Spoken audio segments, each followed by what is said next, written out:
વખતે આખી સાડીનું પહેલાં નેટવાળું ચણ્યું છે. જો આ નેટ લગાવી છે, આમાં અસ્તર નાખી દીધું છે. આપણે લેસો લગાવી દીધી છે. એમાં આપણે કડીવાળું બનાવવાનું છે. એટલે તમારે શું કરવાનું, પહેલાં આમ બે ભાગ પકડવાના. બે ભાગ પકડી અને તમારે આમ લઈ લેવાનું. પહેલાં બે ભાગ કરવાના, પછી 2 થી પાછા આપણે 4 ભાગ કરવાના. કડીઓ બનાવવાની હોય એટલે 4 ભાગ કરી દીધા, બરાબર. 4 ભાગ કર્યા પછી તમારે પાછા બીજા 4 આમ લીધા ને આપણે, તો 4 બીજા લેવાના. આમ 4 લેવાના. જો એ આ 4 ભાગ લઈ લીધા આપણે, લીધા ને 4 ભાગ. એવી રીતે કડીઓ બનાવવાની છે ને. આખી કડીઓ નહીં બનાવવાની, અડધી કડીઓ બનાવવાની. અડધી કડીનો ચણિયો કહેવાય. એટલે આપણે બધું આ કટ ના થઈ જાય એના માટે થોડું ધ્યાન રાખવાનું, બરાબર.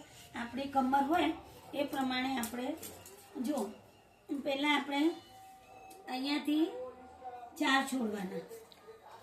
આ 4 છોડ્યા ખૂણામાંથી, પાછા અહીંયાથી ફરી બીજા 4 છોડવાના. 4 છોડ્યા પછી તમારા અહીંયાથી કેટલા લેવાના છે, આપણે 16 લેવાના છે. 16 લીધા એટલે અહીંયા 16 લઈ લેવાના. પાછા તમારે અહીંયાથી પાછા બીજા 16 લેવાના. 16 લઈ અને તમારે અહીંયા સીધું આમ કરી દેવાનું, લીટી પાડી દેવાની. જેથી આમ આ કર્યા પછી તમારે કટ કરવાનું. જો અહીંયાથી તમારે આ કાપી દેવાનું. અધકડી કહેવાય ને ચણિયાનું, સાડીમાંથી નેટવાળી સાડીનું. આટલું કાપી દીધું પછી તમારે અહીંયાથી બીજું કટ કરી દેવાનું. જો આ કરી દીધું આપણે. આ બધા ભાગ અલગ આમ થઈ જશે. જો આખું અલગ થઈ જશે, જેથી તમારા આ જેટલું ઘેરો હતો એ બધું ઘેરો આમ થઈ જશે. પછી તમારે આમ જોઈન કરવાના છે. બે ભાગ અલગ કરી દેવાના. આમ એક આ ભાગ અલગ, એટલે આમ જોઈન કરવાના. આ ઉપરવાળાને જોઈન કરવાના. આવી રીતે કરી આખું આપણે કમરનું માપ એકદમ રેડી થઈ જશે, બરાબર.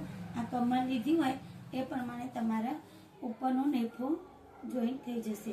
આ ચણિયો આપણે ઉપરનો નેફો થયા પછી તમને ખબર પડી જશે કે અમારો ઘેરો કમર કેટલી છે. એ પ્રમાણે તમારે નેફાનું કટિંગ કરી દેવાનું છે. અહીંયાથી આટલી કમર તમારા કમ્પ્લીટ રેડી થઈ જશે. કમર કેટલી થશે આપણને જો આ જોઈન કર્યા પછી તમારે કમર માપી લેવાની.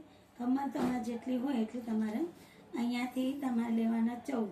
એટલે અહીંયા આગળ 14 આવી ગયા એટલે પાછળ બી 14 આવી ગયા. એટલે આખી ઉપરનો નેફો અહીંયાથી આવી રીતે નેફો કાપવાનો છે. નેફો કાપીને તમે જોઈન કરી પછી અહીંયા નેફા લગાવવાના છે આપણે. એટલે ચણિયો તમારા નેટવાળો તૈયાર. જો તમને આ વિડીયો સરસ લાગ્યો હોય તો તમે લાઈક કરજો. પ્રાર્થનાબેન બોલું છું, સીવણવાળા. આપણને જે ઓળખતા હોય એ બી જોઈ લેજો વિડીયો અને સબસ્ક્રાઈબ કરજો, લાઈક કરજો. અને તમને કંઈ પણ જરૂર પડે તો મને આમાં ફોન કરીને થોડું બતાવી દેજો. કોઈ પણ વિડીયો કરવું હોય તો એ અમે તમને મોકલી શકશું. બીજું કંઈ સારું જોવું હોય તો પણ તમે જોઈ શકો છો.